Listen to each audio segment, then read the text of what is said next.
বন্দারে তোমাকে হাত দিয়েছি হাতে কাজ করার জন্য, বন্দারে তোমাকে পাও দিয়েছি হাঁটার জন্য, বন্দারে তোমাকে জবান দিয়েছি কথা বলার জন্য, বন্দারে তোমাকে জিহ্বা দিয়েছি স্বাদ ভোগ করার জন্য, বন্দারে তোমাকে নাক দিয়েছি নিঃশ্বাস নেওয়ার জন্য, বন্দারে চোখ দিয়েছি চোখ দিয়ে দেখার জন্য, বন্দারে তোমাকে কান দিয়েছি কানে শোনার জন্য। বলো বন্দা, তুমি আমার কোন নিয়ামতকে অস্বীকার করবা?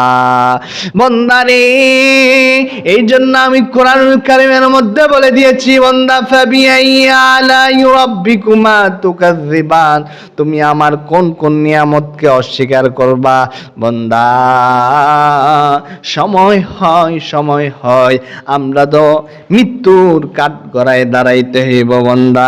আল্লাহ কোরআনুল কারীমের মধ্যে বলে দিয়েছেন, কুল্লু নাফসিন যায়িকাতুল মাউত।